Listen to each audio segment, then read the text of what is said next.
Sometimes the strongest thing you'll ever say is nothing.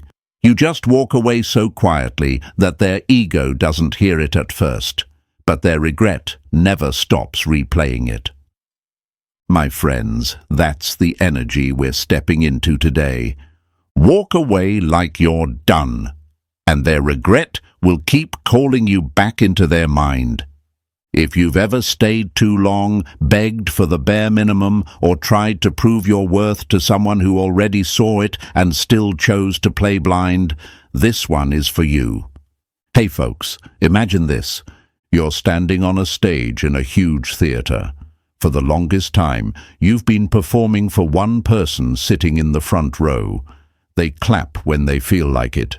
They leave when they're bored. They come back when they want entertainment. You keep dancing, explaining, proving, hoping they'll finally stay seated and value the show. Then one day, you stop mid-performance. No big speech, no drama. You just put the mic down, give a small smile, and walk off the stage. To everyone else, it looks like nothing. To that one person, it's an earthquake. Because here's the truth nobody tells you. The moment you stop chasing is the moment they start replaying. Walk away like you're done, and you don't just leave their life. You move into their mind. You become the what if they can't shake. You become the I really lost them, didn't I? They try to laugh off with their friends. And don't worry, my friends. I'm not telling you to become cold, bitter, or robotic. This isn't about pretending you don't have a heart. This is about something deeper and way more powerful, learning to respect that heart enough to walk away from anyone who treats it like a backup option.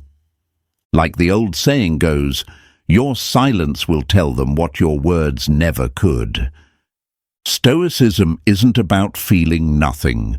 It's about not letting the wrong people control what you feel. Maybe you've been told the lie, if I leave, I'll lose. If I let go, they'll forget me.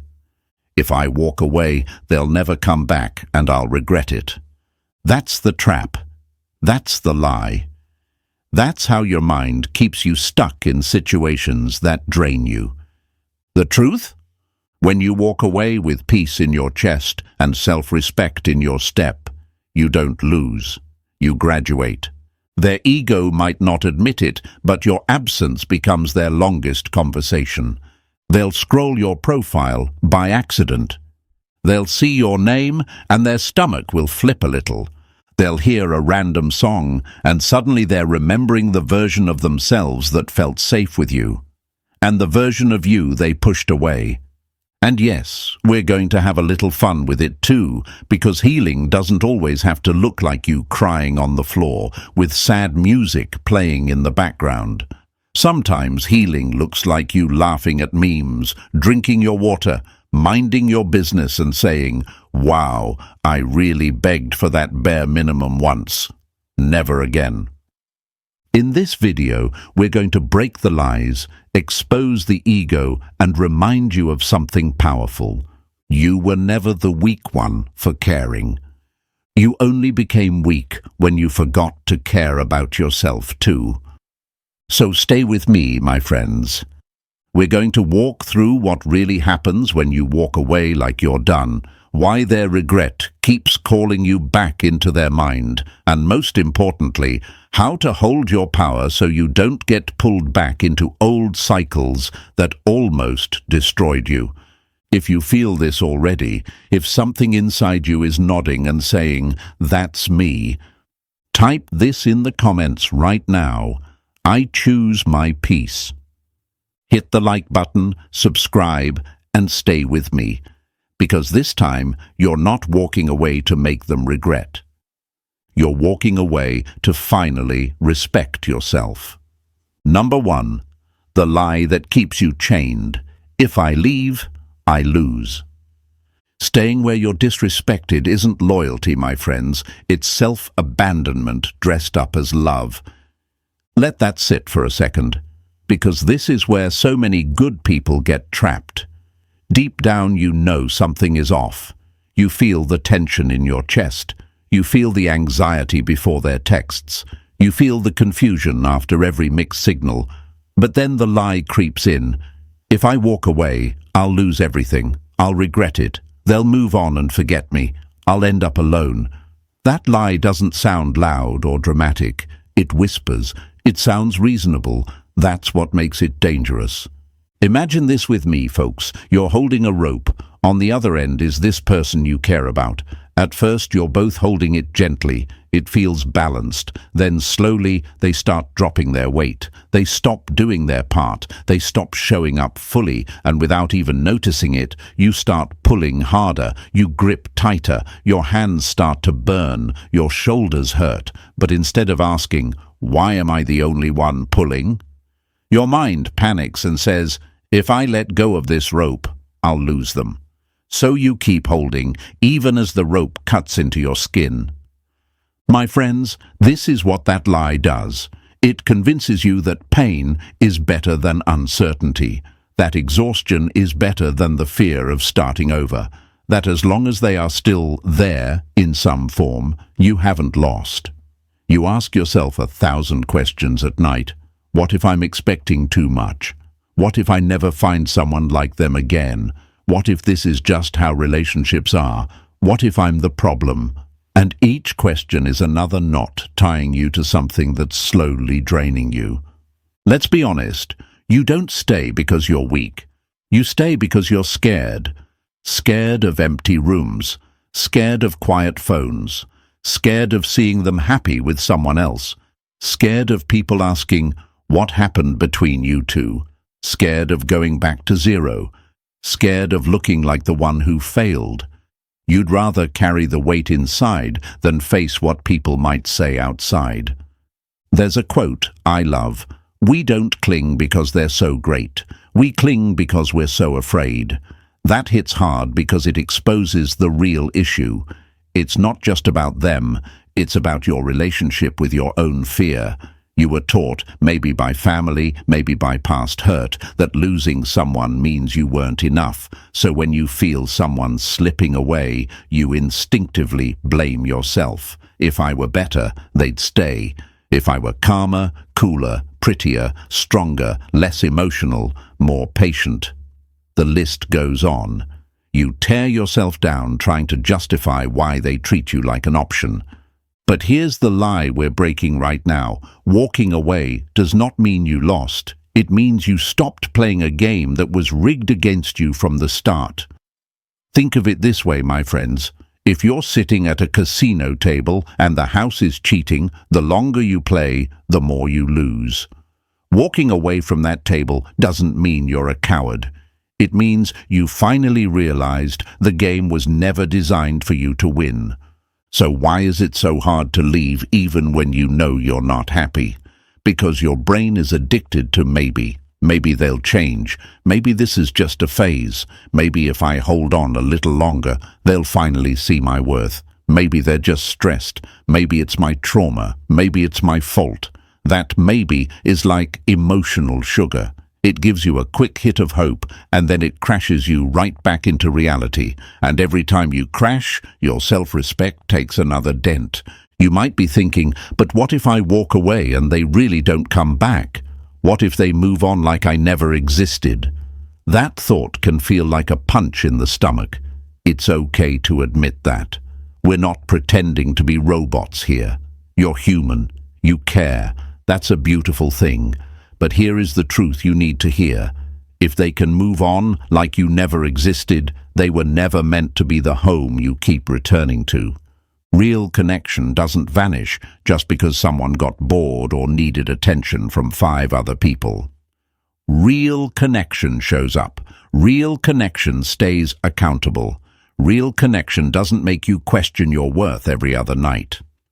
Stoicism teaches this simple but powerful idea. You cannot lose what was never truly yours to control. You cannot control their loyalty. You cannot control their growth. You cannot control how deeply they are willing to love. All you can control is how long you allow yourself to stay in a place that keeps shrinking you. Rising from this lie is not easy. It feels like standing at the edge of a cliff with fog below. Your heart is screaming, "What if I fall?" But there's another possibility your fear never tells you.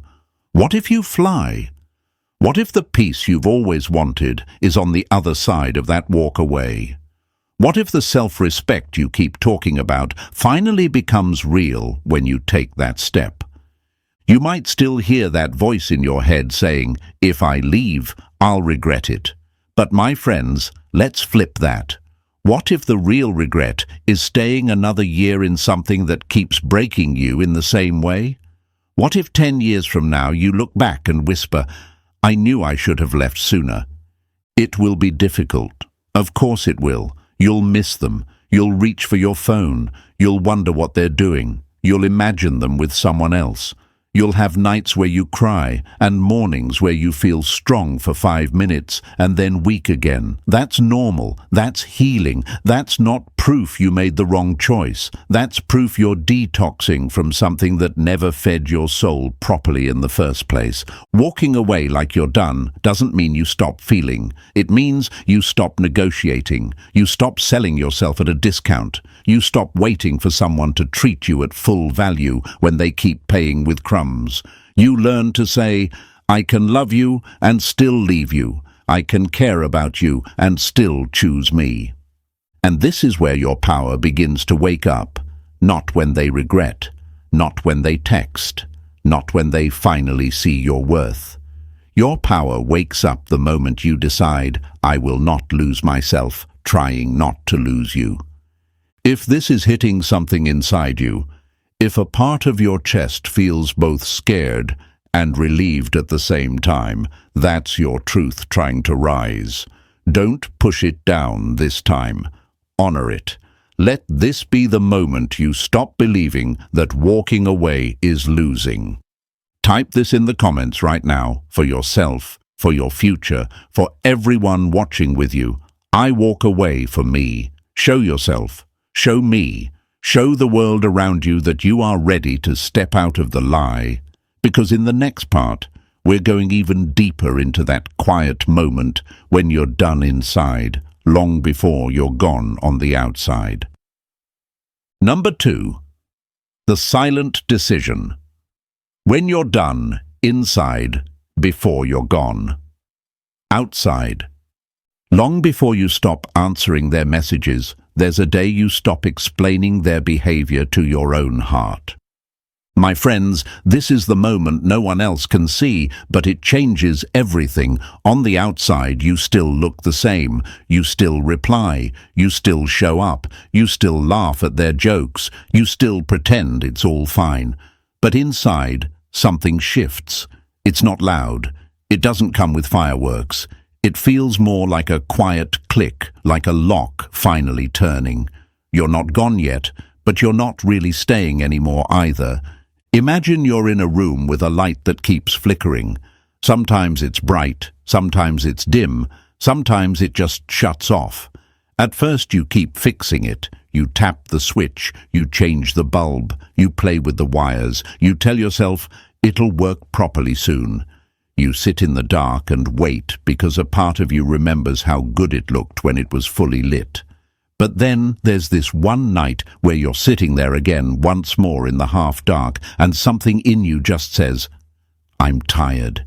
You don't scream, you don't throw anything, you don't break the lamp.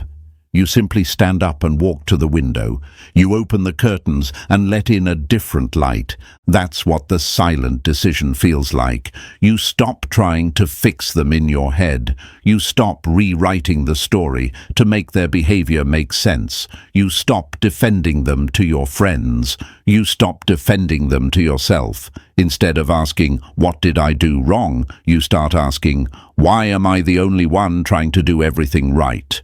And that single shift in question is the beginning of your emotional exit. There's still fear, of course. The questions don't disappear overnight. What if I'm overreacting? What if I'm being too sensitive? What if I walk away and they finally become the person I always knew they could be, just with someone else? Those thoughts are like ghosts that sit on the edge of your bed at night, whispering doubts into your ear. You might still double text. You might still check if they've viewed your story. You might still replay old memories like a movie you can't stop watching, but deep down, a part of you has already stood up from the table. The hardest part about this stage, folks, is that nobody claps for it. When you're finally done inside, there's no celebration. If anything, you look colder or distant to the person who's been taking you for granted. They might accuse you of changing, of pulling back, of being different. They don't realize they're not seeing a random mood swing. They're witnessing the slow, quiet birth of your boundaries. Stoicism lives here, not in faking smiles, not in pretending you don't care, but in this exact moment where you begin to understand, I cannot keep giving my peace to situations that keep breaking it.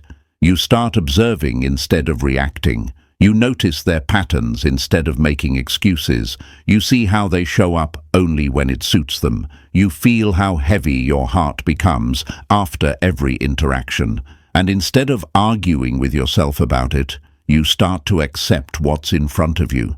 It's difficult because this is the stage where you're half in and half out. You still love them, but you no longer trust what they do with that love. You still remember the good moments, but you can't ignore how rare they've become. You still want to believe in their potential, but you finally admit to yourself that you've been living off potential instead of reality. And reality is this: someone who truly values you doesn't keep putting you in a position where your only choices are pain or silence. You might notice yourself going quieter in conversations. You stop chasing reassurance. You stop asking, is everything okay between us? Because the answer is written in their effort, not their words. You stop telling them every time you're hurt because you're tired of handing your feelings to someone who uses them like decorations, not responsibilities. On the outside, it looks like you're just calmer. On the inside, you're packing up, piece by piece. Attachment by attachment, expectation by expectation. There's a powerful quote that fits this stage perfectly. The day you stop explaining is the day your peace starts healing. When you reach that day, you might feel guilty at first. You'll think, am I being cold? Am I shutting down? But my friends, there's a difference between shutting down and closing the door softly on what keeps breaking you. One comes from fear, the other comes from wisdom. This silent decision is not the end of the story. It's the moment you quietly take your power back from their hands and put it into your own. You might still be there physically for a while. You might still respond. You might even still see them. But deep down, your soul is no longer begging, bargaining, or waiting at the door. You're getting ready. You're building the emotional strength you'll need for the day your actions finally match what your heart already knows. If you're listening to this and thinking, that's me, I feel done inside, but I haven't left yet, I want you to know something. That doesn't make you fake.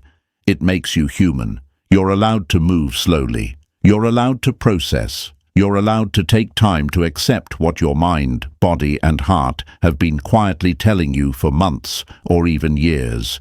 Just don't betray that inner knowing again. Don't silence your own truth just because you're afraid of silence from someone else. One day, your actions will catch up with this decision. You will walk away like you're done. And when you do, it won't be out of anger. It will be out of clarity. That's the kind of strength they never expected from you, and that's the strength that will echo in their mind long after you're gone. If you feel this in your spirit right now, if you know you've been done inside for a while, type this affirmation in the comments for yourself and for everyone else walking this path with you. I trust my inner knowing. Show yourself, show me, show the world that you're ready to honor that quiet truth. Because in the next part, we're going to talk about what really happens in their mind the moment your energy finally walks out of the room. Number 3. The shockwave. What really happens in their mind when you walk away? The day your energy leaves the room is the day their ego realizes it was never actually in control. It was just being entertained. My friends, people like to pretend they're ready for your absence. They tell themselves, if they leave, I'll be fine. I'll move on. There are plenty of options out there. Their ego rehearses this speech long before you ever go. It's a nice little story that keeps them feeling powerful while you're over there doing everything, giving everything, trying to keep the connection alive. But here's what they never prepare for: the shockwave that hits when you actually walk away like you're done. Imagine you're at a party. There's music, lights, noise, people everywhere. In the middle of it all is someone juggling, keeping everyone entertained. That juggler is your attention, your effort, your presence. They're used to you being there, catching everything, smoothing over tension, making things feel fun and safe. Then, without announcement, you set the balls down and step outside. At first, the room doesn't notice. The music is still loud, there are still people around, the distractions keep going. But slowly, something feels off. Conversations feel flatter, the energy feels different. The one person who used to hold everything together quietly left, and that's when the atmosphere starts to change. That's what happens in their mind when your energy disappears. At the beginning, they perform unbothered. They post stories, they laugh louder, they show off. They tell themselves and their friends, yeah, it ended, but I'm good. It is what it is. I've moved on. On the outside, it looks like the party never stopped. But inside, the room is already losing its color. They just don't admit it yet. The first shock is subtle. It shows up in small moments. They go to send you a meme like they always used to and realize the chat is dead. They type your name in the search bar out of habit, then backspace. They see something that reminds them of you and feel that tiny twist in their stomach. They brush it off. It's normal, they tell themselves. We were close. Of course I'll think of them sometimes. But every time they feel that pull, a small crack appears in the wall their ego built. Their mind starts asking quiet questions they won't say out loud. Did I misread how much they cared? Did I push too far? Are they really done with me? Why aren't they checking on me anymore? These questions don't come all at once. They drip in slowly. At red lights, in the shower, while they're scrolling at 2 a.m. Their pride jumps in quickly to shut it down. Nah, they'll be back. They always come back. They just need time. The ego hates uncertainty, so it rewrites the story to protect itself. But the shockwave keeps growing. See, when you walk away like you're done, not slamming doors, not sending long paragraphs, not begging to be understood, but quietly, calmly, in peace, it confuses them. They were expecting drama. They were expecting anger, tears, chasing explanations. They were ready to feel important by handling your reaction. Instead, you stopped reacting. And that silence becomes the loudest thing in their world. They start testing the waters without admitting that's what they're doing. They check if you viewed their story. They post something they know used to trigger your attention. They maybe send a harmless, "Hey, hope you're good," just to see if the door is still open. If you respond the way you used to, their ego relaxes. See? I still have them. If you don't respond, or if your answer is calm, short, neutral, that's when the shock hits deeper, because now they're facing a version of you they don't recognize, a version that doesn't orbit around their moods anymore. Underneath all of this, there's a quiet realization forming. You were not just another person in their life. You were stability. You were depth.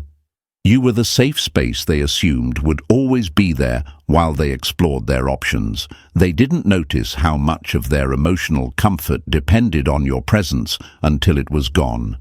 That's the part that stings more than they'll ever admit.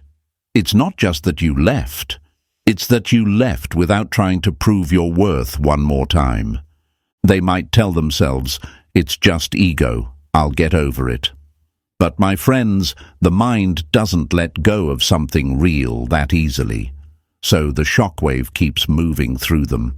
They replay old arguments from your side now, wondering if maybe you were right. They remember the times you tried to communicate and they brushed you off. They think about the effort you gave that they labeled as too emotional or too much. Slowly, the story shifts from "they were clingy" to "maybe I really did mess up." This doesn't mean they're suddenly enlightened or healed. It means they're finally feeling what you felt months ago, that uneasy mix of regret, confusion, and "what did I just do?" The difference is, when you felt it, you used it to grow. When they feel it, at least at first, they use it to protect their pride. That's why the shockwave is both a wake-up call and a punishment, one they gave themselves. You, on the other hand, might be tempted to think nothing is happening on their side. You see them posting, you see them laughing, you see no signs of collapse. And your mind torments you with thoughts like, "Did I even matter? Are they truly better without me?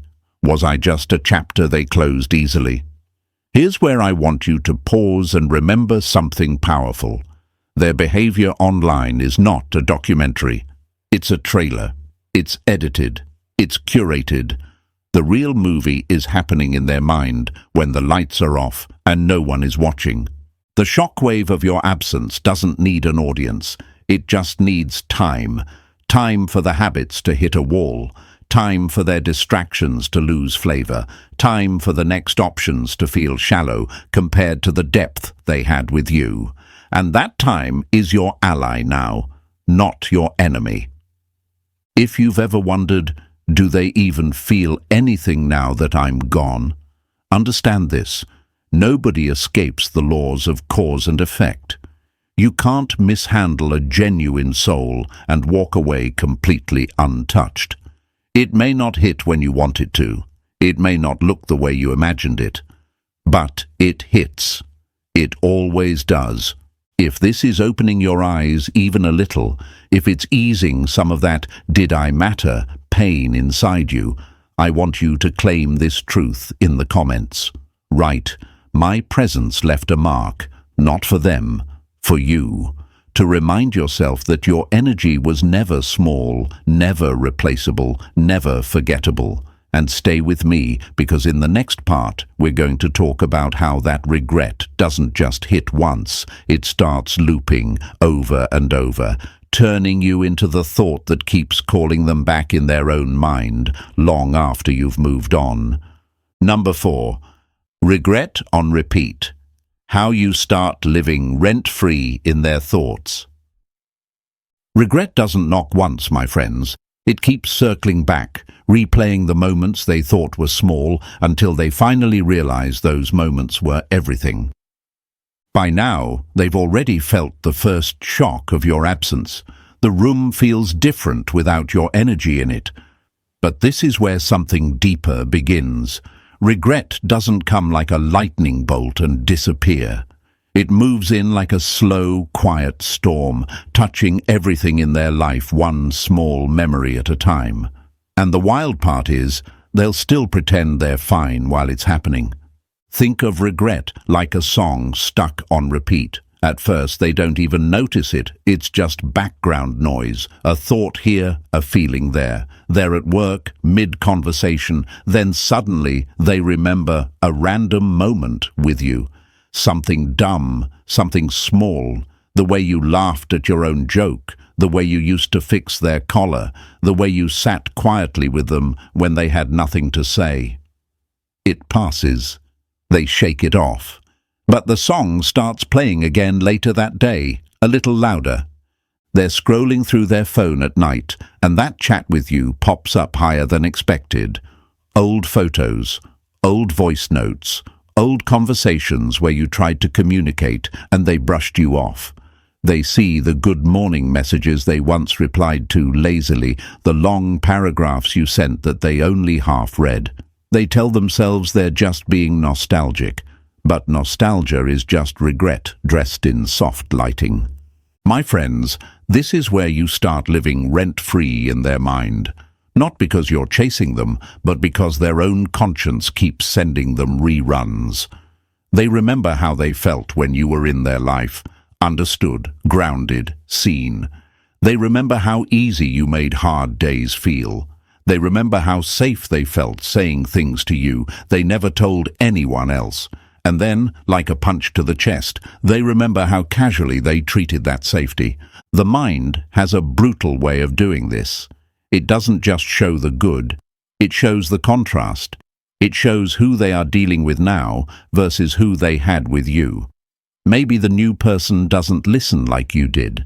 Maybe they don't care about the small details. Maybe the conversations feel shallow. Maybe the vibe feels off. Slowly, the comparison begins, even if they swear they're not comparing. That's regret on repeat. Not just I miss them, but I didn't realize what I had while I had it. There's a quote that fits this perfectly. We only call it the one that got away after we realize we were the one who pushed them. That realization doesn't hit all at once. It creeps in. They start replaying arguments and seeing where they dismissed your feelings. They remember that time you tried to set a boundary and they labeled you as too sensitive or too needy. They remember ignoring your calls when they were out having fun, then expecting you to be available when they were bored and lonely.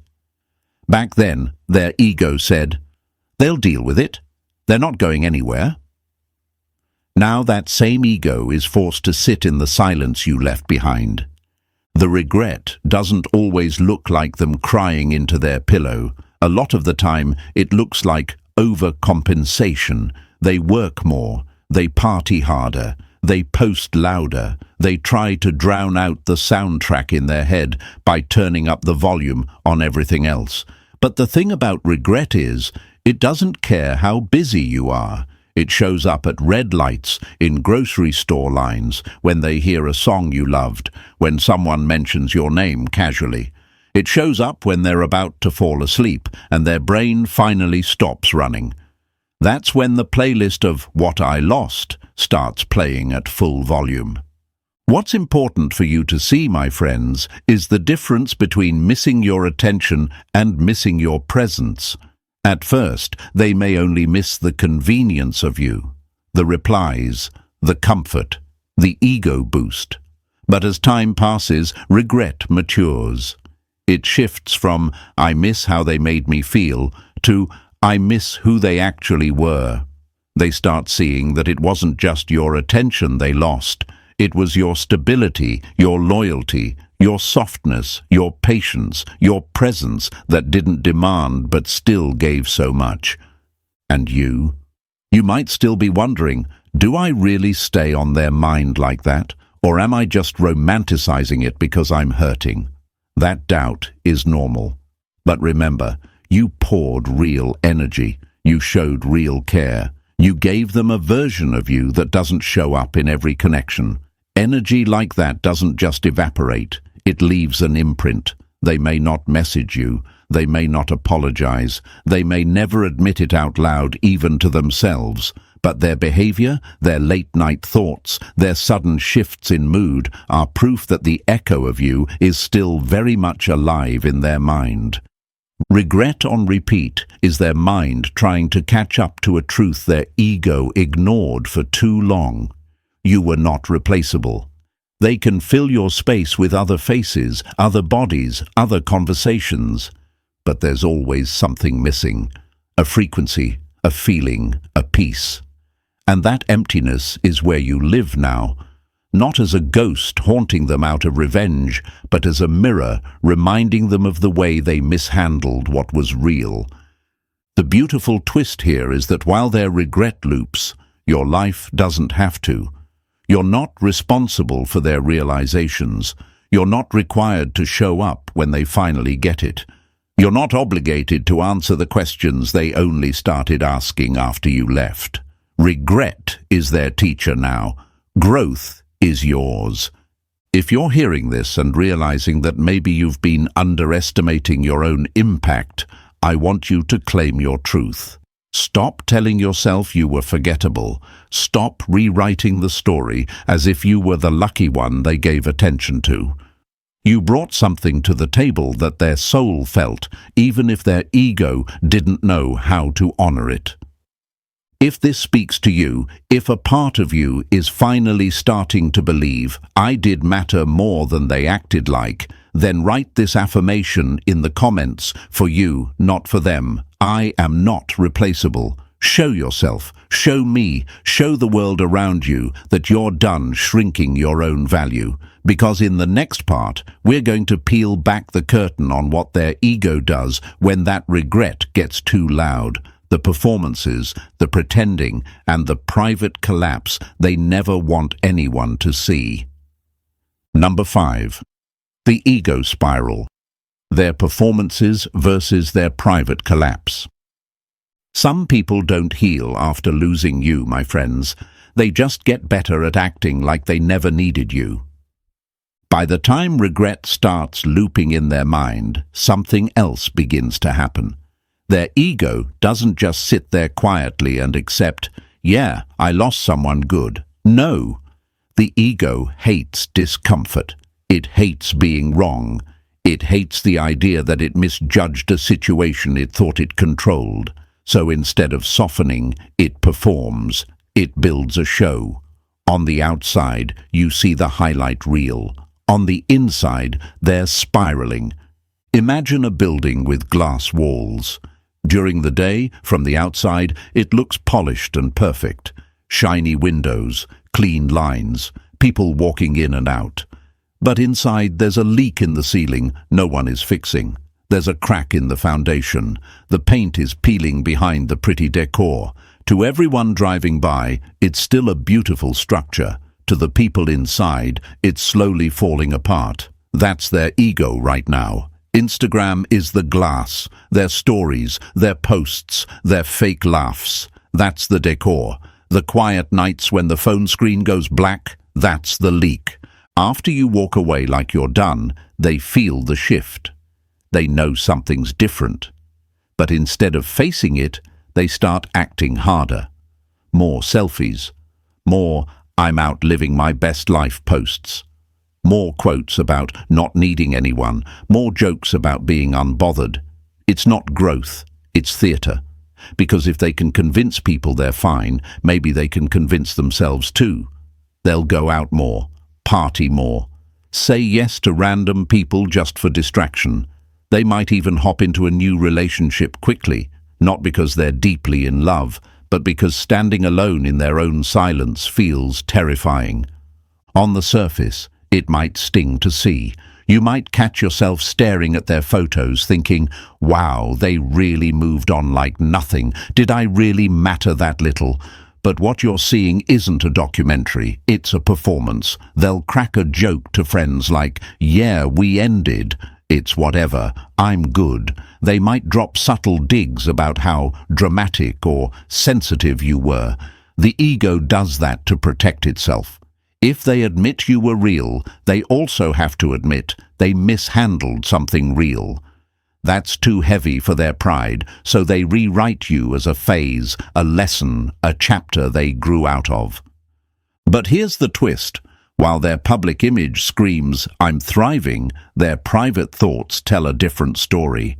It hits when the night ends and they go home alone. It hits when the friend group goes quiet and they're back with their own reflection. That's when the spiral starts.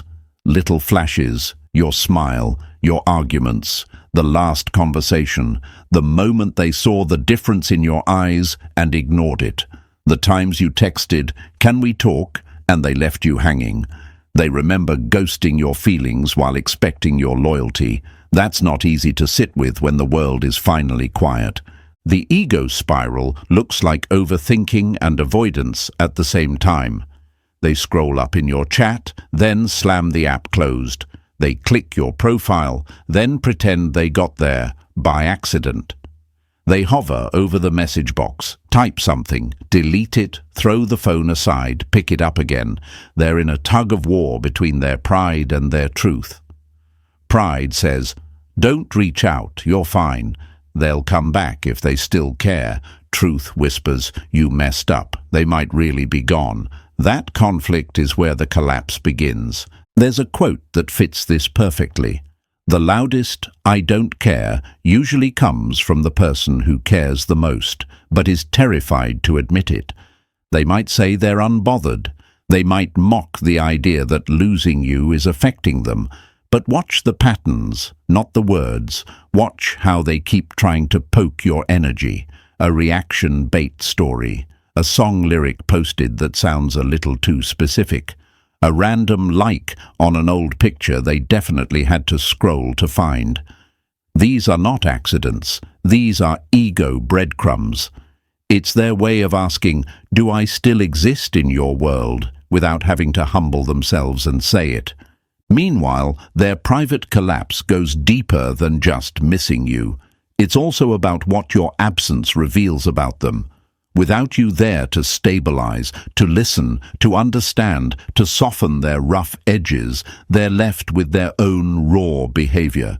They start noticing the patterns they've been running in every connection, getting bored, pulling away, playing it cool, expecting the other person to chase, then feeling strangely empty when no one fights for them anymore. You were the one who always stayed. Now that you're gone, they're forced to face a scary possibility. Maybe they're the reason nothing feels stable. You need to hear this, my friends. Their performances are not proof that you didn't matter. Their performances are proof that they're afraid to look at why you did. It's easier to post a selfie than to ask, why did I treat someone who genuinely cared like they were replaceable? It's easier to say, I'm better off, than to admit, I lost a good thing because I didn't know how to show up for it. That's the ego spiral, spinning stories faster and faster to avoid the stillness where accountability lives. While they spiral between pretending and feeling, between the show and the silence, you have a choice. You can sit there watching every move, decoding every post, wondering if each emoji or song lyric is secretly about you. Or you can step out of the audience completely and start focusing on your own stage. Their collapse is not your responsibility. Their lessons are not your homework. Their regret is not your job to comfort. Your role is to notice the difference between who people are when the world is watching and who they are when it's just you and them. And now you've seen enough. You've seen how loud their ego can be and how quiet their effort was. You've seen how strong their image is and how weak their accountability was. That's valuable information. Use it. Don't trade your peace again for the chance to rescue them from a spiral they chose over growth. If this section is waking something up inside you, if it's helping you detach from the illusion that they're doing amazing without you, I want you to ground this in an affirmation. Type this in the comments right now, for yourself and for anyone else watching this with a shaky heart. My peace is not their stage. Show yourself, show me, show the world around you that you're done letting their performance control your worth, because in the next part, we're shifting the focus fully back to you. How you turn this distance into discipline and transform your life instead of revolving around their regret. Number 6. Your evolution. Turning distance into discipline, not drama. Walking away is the first step, my friends. Who you become after you walk away is where the real power begins. By now, the story on their side is already writing itself. Regret, ego, performances, late-night thoughts. But let's bring this back to the only place you actually have control, you. Because as satisfying as it is to imagine them spiraling, that cannot be the center of your life. Your evolution doesn't happen when you stare at their regret. Your evolution happens when you decide, this time I'm not going back to who I was before this. A lot of people think distance is just not texting, not calling, not seeing them. But real distance, the kind that transforms you, starts in your mind. It's not just, I'm not talking to them. It's, I'm no longer using them as the center of my thoughts. That's the shift. That's where discipline walks in. Imagine your mind like a house, folks. For a long time, you let this person walk in and out whenever they wanted. No knocking, no respect, no boundaries. They left their shoes on the couch, slammed doors, turned the music up, left messes everywhere, and every time they left, you were the one cleaning up emotionally. When you walk away, it's like you finally change the locks. But evolution is more than new locks. It's redecorating the whole house so it feels like yours again. At first, it feels strange. You wake up and your brain goes straight to their name out of habit. You pick up your phone and realize you have nothing to check anymore. You might feel an emptiness, like a chair where someone always sat is suddenly vacant. That's normal. That doesn't mean you made a mistake. It means your mind is used to feeding on a pattern and you've just interrupted its favorite addiction, emotional chaos. There's a quote that fits this season perfectly. Your new life is going to cost you your old one. Your new peace is going to cost you those late-night overthinking sessions. Your new confidence is going to cost you that constant need to be chosen. Your new self-respect is going to cost you the version of you that kept accepting almost love. That's why this part feels heavy, because you're grieving and growing at the same time. This is where turning distance into discipline matters. You can't just sit in the void and expect it to heal you. The void will invite old habits back in if you don't fill it with something better. Discipline is you telling yourself, I'm not just walking away from them, I'm walking toward myself. So you start small. You create tiny non-negotiables. You go for that walk every morning, even if you don't feel like it. You drink your water. You move your body. You eat food that doesn't abuse your energy. You put your phone down and actually sit with your own thoughts, even when they're uncomfortable. Think of yourself like an athlete who just came out of a long, exhausting game. You're tired, you're bruised, you're sore, but now you're back in training camp.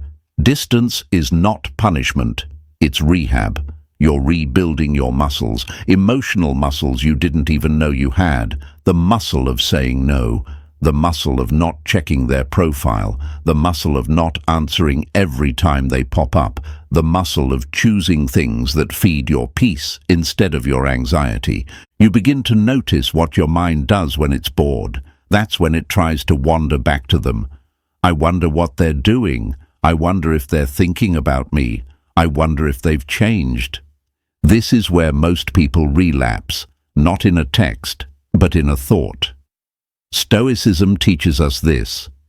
You may not control the first thought that appears, but you absolutely control what you entertain. You can't stop the memory from popping up, but you can stop building a whole fantasy house around it. So when the thoughts come, instead of feeding them, you gently redirect. Yes, I miss parts of it. Yes, it hurts, but I'm not going back to a place that hurt me more than it healed me. Then you move. You do something, stretch, journal, clean your room, call a friend, learn something new. Distance becomes discipline when you consistently choose action over obsession. You'll have days where you feel strong and days where you feel like you're right back at day one. That's okay. Healing is not a straight line. Some mornings you'll wake up and think, wow, I didn't think about them for hours. Other mornings you'll wake up with their name already in your chest. The goal is not perfection. The goal is direction. As long as you keep choosing yourself more often than you choose the old story, you are evolving.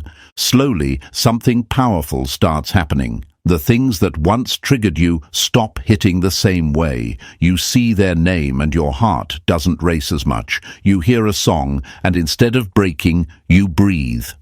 You realize you went a whole day without checking if they watched your story. You laugh, really laugh, without secretly wishing they could see it. That's not pretending. That's growth settling into your bones. You're not just distracting yourself anymore. You're rebuilding yourself. You're discovering new interests. You're reconnecting with people you neglected while you were busy trying to hold together a half-love. You're seeing your own face in the mirror and recognizing someone you hadn't met yet. The you that isn't shaped around someone else's inconsistency. This is where the energy really flips, my friends.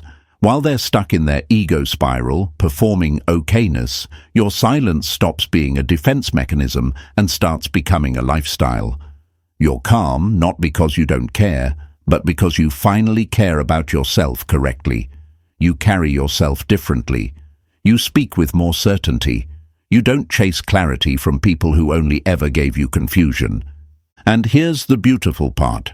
You don't need them to regret in order to validate your growth. Whether they crumble or not, whether they apologize or not, your evolution stands. Your discipline becomes its own reward.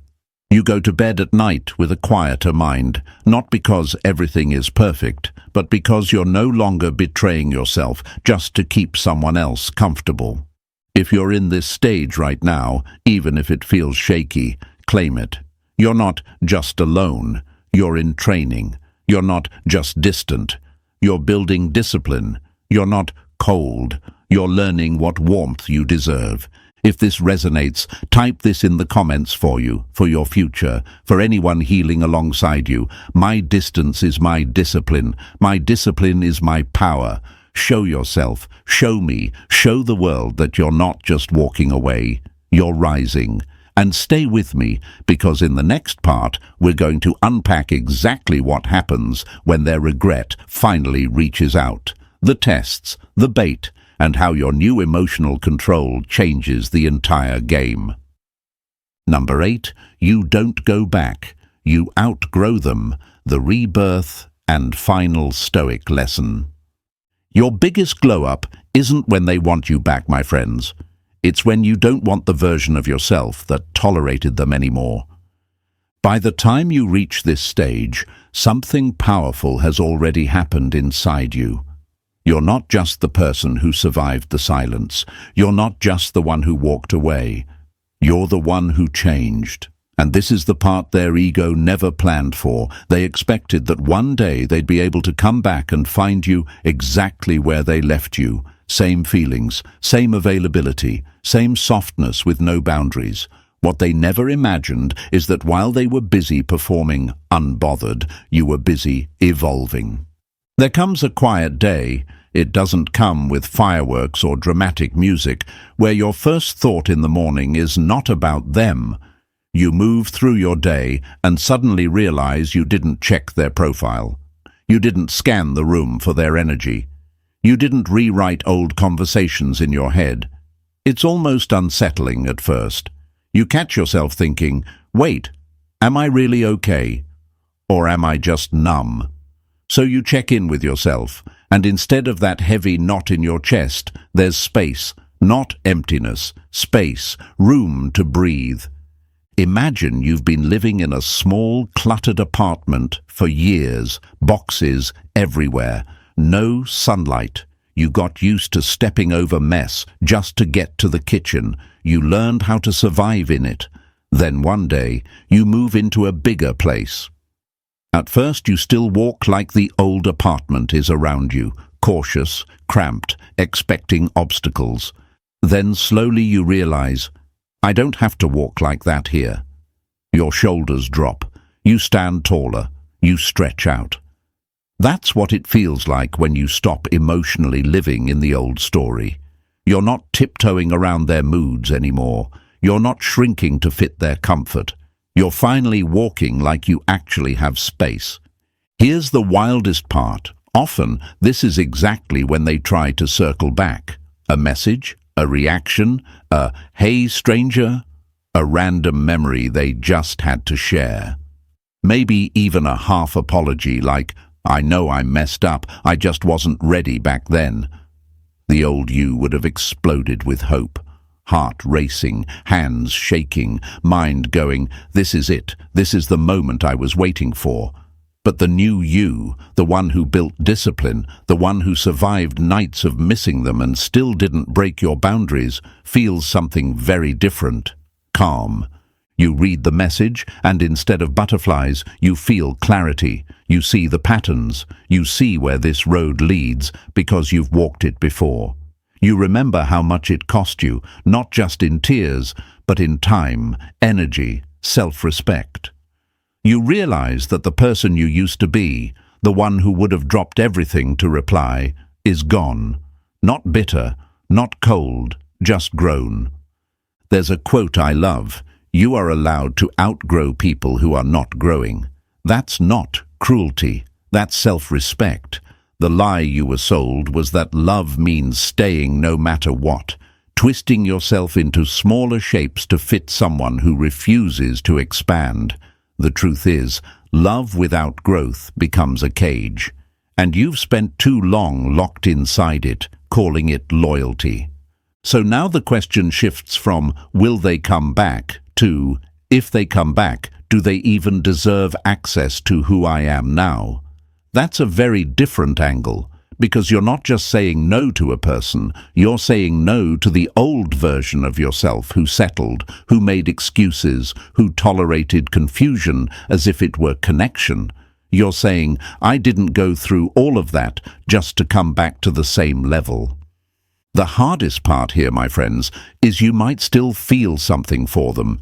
You might still remember the good moments, the laughter, the comfort, the chemistry. This is where a lot of people get confused. They think, if I still care, I should go back. But caring doesn't mean returning. You can care and still choose not to repeat a lesson. You can remember the good and still honor the truth that the bad outweighed it. You can have love in your heart and still close the door. Stoicism teaches that real strength is not about never feeling. It's about not letting your feelings drag you back into places your wisdom has already left. You are allowed to say, I wish you well, but I wish myself peace more. You are allowed to admit you were important, but so was the pain, and I choose not to sign up for that again. And as you stand in this new space, with your boundaries, your routines, your quiet confidence, something else shifts. You stop needing their apology to move on. You stop needing their closure speech. You stop needing them to finally admit, you were right, I was wrong. That used to be the fantasy that kept you stuck. Now, your closure is not their words. Your closure is your growth. The fact that you're standing here calmer, clearer, more grounded than you were when they still had access to you. That's the proof. This is your rebirth. Not the kind with balloons and confetti, but the kind that happens in the way you think, speak, and move. You choose conversations that feel mutual. You choose spaces where you're not an afterthought. You choose relationships that don't demand you betray yourself just to keep them alive. You become someone you wish you had been for yourself years ago, protective, loving, steady. And yes, they will feel it, even if they never say it. They'll sense the distance is no longer a phase, it's a choice. They'll realize they didn't just lose the old you, they lost the chance to know the new you. The version that is stronger, softer in the right ways, sharper in the right places. The one who doesn't chase, doesn't beg, doesn't wait at emotional doors that never open. You've outgrown the role you used to play in their life, and they can't cast you in it again. If you're feeling this in your bones right now, if you know you're not walking in circles anymore, but actually stepping into a new chapter, claim it. This is not about hating them. It's about loving yourself enough not to shrink back into an old version just because regret finally knocked. Type this in the comments for yourself, for the old you, for the future you watching this one day. I outgrow what doesn't grow me. Show yourself, show me, show the world around you that this time you are choosing your rebirth over their regret. And if this journey spoke to you, my friends, If you felt seen and strengthened along the way, don't forget to press the like button, subscribe to the channel, and share this video with someone who needs to hear it right now. Let this be part of your transformation, choosing content that feeds your peace instead of your fear. And if you feel called to support this work even more, you can hit the super thanks button and contribute in whatever way feels right to you. Stay with me, because this isn't the end. This is the version of you that walks away like you're done and never has to look back to know you made the right choice.